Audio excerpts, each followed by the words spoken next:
Assalamualaikum warahmatullahi wabarakatuh. Bismillahirrahmanirrahim. Innal hamdalillah nahmaduhu wa nasta'inuhu wa nastaghfiruh wa na'udzu billahi min shururi anfusina wa min sayyiati a'malina. Man yahdihillahu fala mudilla lahu wa may yudlil fala hadiya lahu. Asyhadu an la ilaha illallah wa asyhadu anna Muhammadan 'abduhu wa rasuluh. Allahumma shalli ala sayyidina Muhammad wa ala alihi wa ashabihi wa khulafaihi ar-rasyidin. Amma ba'du. Qala al-ulama, saya tak bermaksud untuk menafsir, cumanya apa makna qiyam? Dia bukan siang, dia adalah bukan di siang Ramadan. Aiman ahya layali, sesiapa yang bangun sepanjang malam Ramadan beribadah kepada Allah walaupun dia tidak berpuasa, akan tapi ambil nilai Ramadan, qiyami Ramadan, iman dengan yakin dengan hebatnya Ramadan, yakin dengan janji-janji Allah, yakin dengan tawaran-tawaran Rasulullah sallallahu alaihi wasallam. Layal, bukan siang. Qala al-ulama bi salati tarawih aw ghayriha bi dzikri wal istighfar wa tilawati al-Quran tasdiqan lima wa'adahu Allah. Dengan bersembahyang tarawih yang insyaallah kita takkan miss lagi. Kita akan tak miss lagi. Janji kita dengan kita Ramadan akan datang takkan ponteng walaupun satu malam, walaupun sekali. Dia terikat dengan janji Allah, dia terikat dengan gembiranya janji-janji Allah, imanan muhtasaban wa mudakhiran ajrahu 'inda Allah la ghairah bi khulusi 'amali lam yushrik bihi ghairah. Apa janji Nabi? Ghufira lahu ma taqaddama min dhanbi. Nabi tak sebut orang ini pernah berzina, pernah membunuh, pernah buat amal yang teruk-teruk. Yang pasti dengan hadiah Ramadan, apa Nabi sebut? Ghufira lahu ma taqaddama min dhanbi. Allah akan padam kosongkan segala bentuk kekurangan, kejahatan, kemunafikan, bentuk ibadah yang kurang di luar Ramadan, apa-apa dalam kehidupan. Kenapa? Sebab janji Rasul sudah begitu tepat. Hadiah sepanjang Ramadan, dan Nabi tidak pernah menyebut persoalan ini selain Ramadan. Ini yang kedua. Muslimat yang dirahmati Allah Subhanahu wa taala. Itu hadis yang cukup jelas. Kita tengok sejenak hadis ketiga. Hadis ini pun pendek, tapi tengok siapa perawi dia. Idza jaa Ramadan futihat abwabul jannah wa ghuliqat abwabun nar wa suffidatis syayatin. Tengok kedudukan hadis. Rawahul Bukhari wa Muslim. At-Targhib wa Tarhib, juzuk kedua, muka surat 97. Artinya, meskipun hadis ini diulang-ulang, tuan-tuan dengan saya yakin tak ada satu inci pun ragu dengan hebatnya sabda Nabi ini. Artinya, syurga Allah yang kita tak tahu, yang kita tidak pernah ke sana, dia cukup menghormati datangnya Ramadan, gembira dengan datangnya bulan Ramadan. Astaghfirullahalazim. Bukan hanya itu. Wa ghulliqat abwabun nar, artinya neraka Allah menghormati datangnya Ramadan. Seakan-akan Nabi bagi tahu, di manakah kamu? Di manakah kamu orang Ansar? Di manakah kamu orang Muhajirin? Kalau dah Allah bagi tahu semacam ini, adakah akan mensia-siakan Ramadan? Wasuffidatis syayatin, peluang yang paling hebat. Walaupun dikatakan bahawa syaitan mempunyai virus kuman yang paling dahsyat, Ramadan di stop oleh Allah. supaya bagi peluang kepada manusia untuk bertungkus lumus, berjumpa, mendekatkan diri kepada Allah Subhanahu wa taala. Ini dari konteks hadis. Saya percaya hadis ini biasa dengar, supaya lebih yakin inilah perawinya, inilah riwayatnya, inilah keadaannya. Akan tapi muslim-muslimat yang dirahmati Allah Subhanahu wa taala, tidak lengkap apabila berbicara Ramadan apabila tidak berbicara tentang syarat sah Ramadan. Selalunya apabila kita berbicara tasawuf sufi, seakan-akan itu paling hebat. Apabila berbicara salawat, seakan-akan salawat paling hebat. Apabila berbicara yang lain, seakan-akan itu paling hebat. Tapi ingat, mana-mana ibadah kita terikat dengan syarat dan rukun yang telah ditetapkan oleh ulama. Banyak persoalan witir dalam Ramadan. Adakah boleh dibuat witir 2 kali dalam Ramadan? Yang kedua, adakah apabila sembahyang witir dalam Ramadan berjamaah, adakah itu lebih baik daripada seorang di akhir waktu? Ketiga, adakah memang pasti witir dalam Ramadan, doa kunut hanya separuh di bulan Ramadan? Adakah boleh dari awal? Itu pembahasan yang panjang. Sebelum itu, muslimat yang dirahmati Allah Subhanahu wa taala, elok kita tengok dalam persoalan ini yang dibahas oleh para alim ulama, utamanya yang berkaitan dengan hal-hal syarat sah daripada berpuasa dalam Ramadan. Tentu di sini tuan-tuan akan menengok beberapa perkara yang berkaitan dengan ini. Memang hebat malam Ramadan. Siang kita akan berpuasa Ramadan. Tapi ingat, ishtaratal fuqaha liwujubi shaum syurutan khamsah hiya ma yati. Puasa yang akan kita laksanakan mungkin tinggal 9 hari lagi, dia ada beberapa syarat wujub. Artinya ada orang yang tak berkewajiban, ada orang yang diwajibkan oleh Allah. Tentu al-Islam syartu wujub inda al-Hanafiyah, syartu sihhah inda al-Jamhur.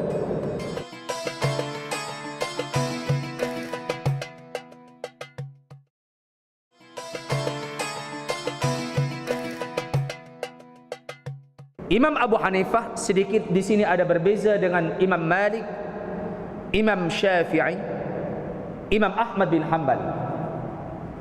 Bagi Imam Abu Hanifah, Islam adalah syarat wajib. Akan tetapi bagi Imam Malik, Imam Syafi'i, Imam Ahmad, Islam syartu sihhah, syarat sahnya berpuasa. Kenapa ini perlu dibincang? Sebab apa? Orang kafir berpuasa, orang Kristian berpuasa, orang Yahudi berpuasa, orang Buddhis berpuasa. Akan tapi malang sekali dikatakan di sini fala yajibu shaumu 'alal kafir wa la yutalabu bil qada' 'inda al-awwalin wa la yasihhu shaumul kafir bihalin walau murtaddan 'inda al-akhirin wa laysa 'alaihi al-qada' 'indahum aidan. Yang pasti orang kafir dia tidak wajib. Akan tapi dikatakan, adakah dia tidak wajib, dia tidak mendapat azab daripada Allah atau tidak? Apabila dia nak berpuasa, dia wajib Islam. Walakin qala al-jamhur fa in aslama al-kafir fi syahri Ramadan sama ma yastaqbilu min baqiyati syahri wa laysa alaihi qada'u ma sabaqa bil ittifaq. Kalau ada orang kafir dia masuk Islam di bulan Ramadan, di tengah hari Ramadan, pukul 15 Ramadan tengah hari dia masuk Islam.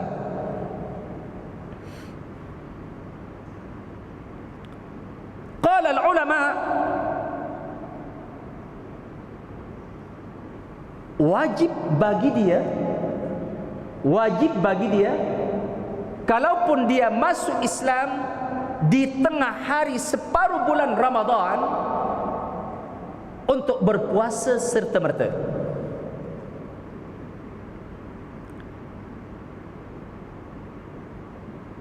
Hada 'indal Hanabilah, ini mengikut pendapat Imam Ahmad bin Hanbal. Imam Ahmad tegas, mana-mana orang kafir yang masuk Islam di separuh bulan Ramadan atau di hari ketiga Ramadan, katakan dia masuk Islam pukul 3, maka apabila dia sudah bersyahadah asyhadu an la ilaha illallah wa asyhadu anna Muhammadar Rasulullah, pendapat Imam Ahmad, orang yang baru masuk Islam walaupun pukul 3 dia wajib berpuasa. Dan puasa pertama, kedua dia tidak wajib qada. Sebab apa? Dia berpuasa sebab dia masuk Islam hari ketiga. Ini pendapat Imam Ahmad bin Hanbal. Akan tetapi menurut pendapat Imam Abu Hanifah, Imam Malik, Imam Syafi'i, dia kata tidak wajib. Dia hanya sunat untuk tidak makan, tidak minum sebagaimana orang yang berpuasa. Dan hari ketiga yang dia baru masuk Islam, apabila lepas Ramadan, maka untuk bagi dia adalah wajib qada. Tapi hari pertama dan hari kedua yang belum Islam, dia tidak wajib qada. Ini pendapat Imam Ahmad dan mengikut pendapat Imam Abu Hanifah, Imam Malik, Imam Syafi'i, bagi dia bukan wajib tapi adalah sunnat. Begitu juga dengan seorang perempuan yang dikatakan dia haid. Dia haid, dia mandi sebelum zuhur.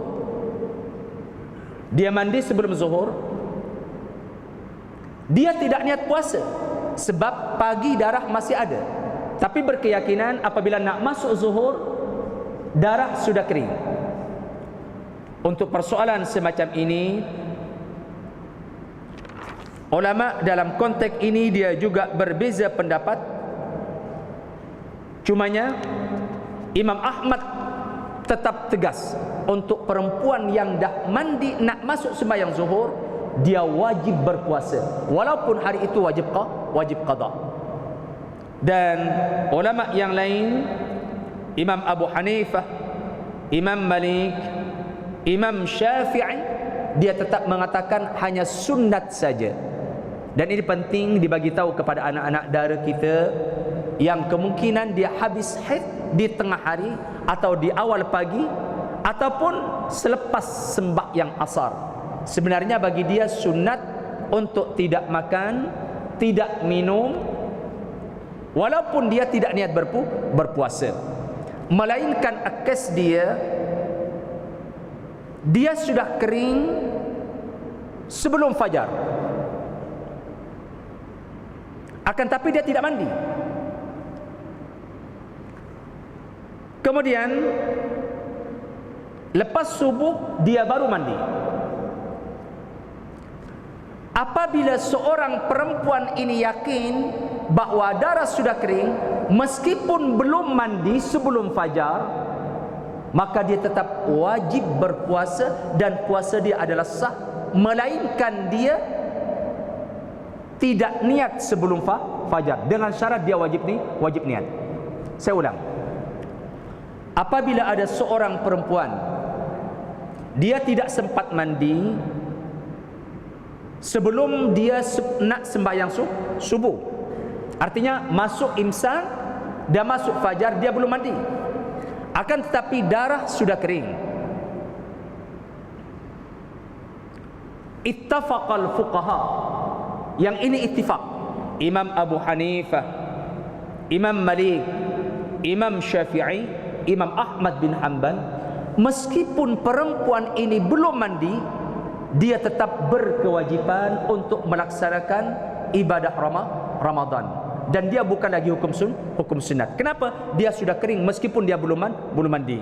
Dan kita tahu bahawa mandi sebelum fajar dia bukan wajib tapi adalah sunat. sebagaimana Rasulullah sallallahu alaihi wasallam pernah, dia bukan sebab ihtilam, artinya bukan sebab ihtilam, bukan sebab bermimpi. Kalau bukan sebab ihtilam, kemudian kemungkinan Nabi lepas tidur dengan istrinya. Apabila nak sembahyang subuh, baru Rasulullah dia mandi. Itu tidak ada masalah, walaupun hukumnya adalah makruh. Kita tahu apa yang Nabi buat, dia adalah hukum, dan dia buat sekali saja sebagai panduan kepada umat. Artinya bukan sesuatu yang wajib bagi orang yang berpuasa untuk mandi sebelum fajar. Mandi nak sembahyang subuh dia mencukupi, walaupun yang sunat mandi sebelum fajar. Ini jelas. Syarat yang pertama, sebagaimana maklum, dia adalah wajib dia sebagai orang Islam.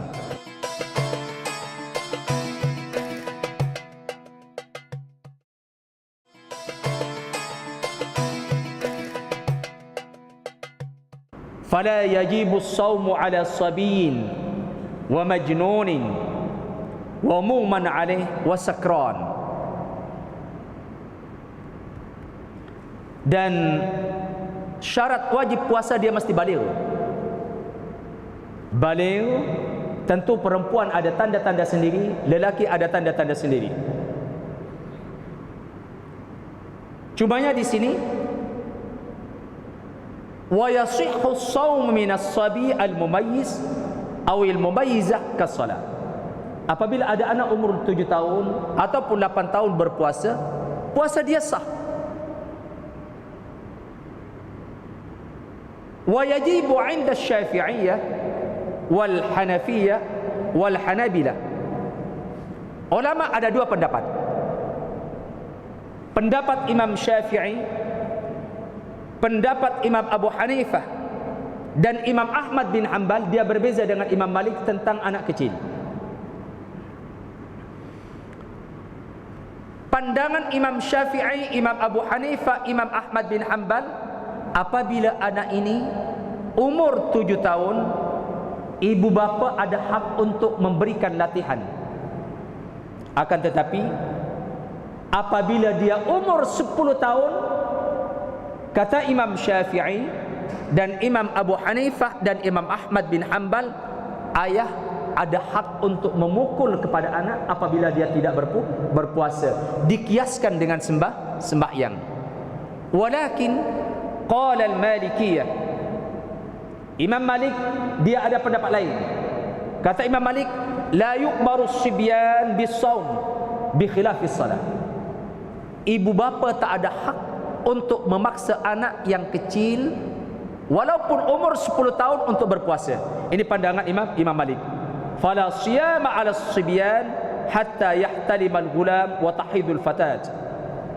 Imam Malik tegas, anak kecil tak perlu berpuasa sampai dia balik. Kalau perempuan sampai dia haid. Artinya ada kemungkinan tingkatan 1, tingkatan 2, kalau perempuan dia tidak haid, kata Imam Malik dia tak perlu. Dan dia bukan merupakan hukum taklif kepada anak perempuan selagi dia tidak haid. Begitu juga budak lelaki. Selagi dia tidak balik, Imam Malik adalah tegas, dia tidak ada kewajiban apa-apa. Ini perbezaan yang terjadi antara ulama-ulama yang berkaitan dengan ini.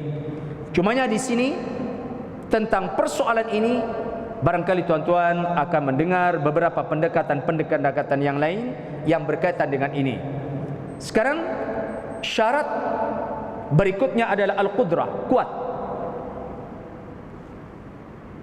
Dalam konteks ini, qala al-ulama, orang yang sakit, yang tentu ini akan dirujuk dengan doktor, dia adalah sama sekali tidak wajib. Apabila doktor memberikan kenyataan, apabila awak berpuasa, penyakit awak akan bertambah atau lambat sembuh, itu ukuran dia. Penyakit akan lambat sembuh ataupun semakin parah.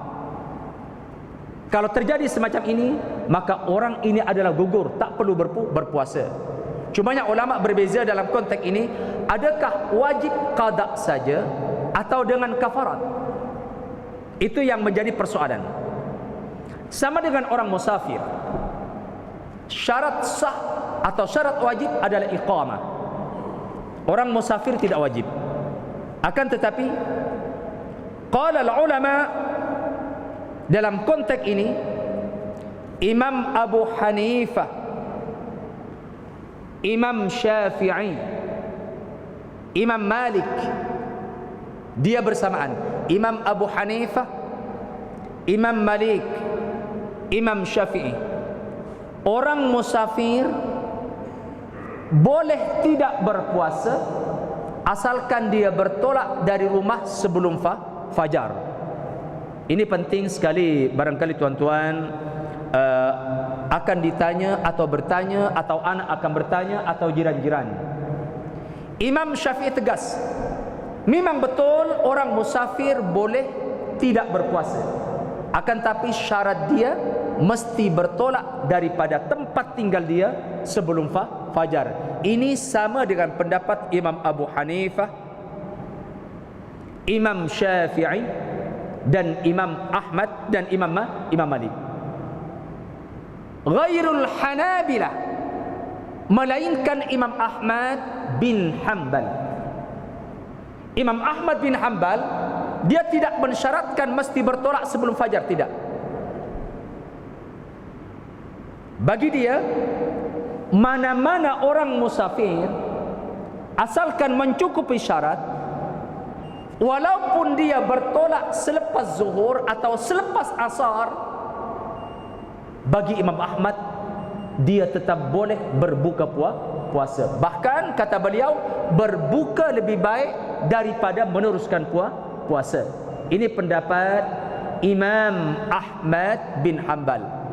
Lalu bagaimana dengan tuan-tuan dengan saya yang kebanyakan ikut mazhab Imam Syafi'i?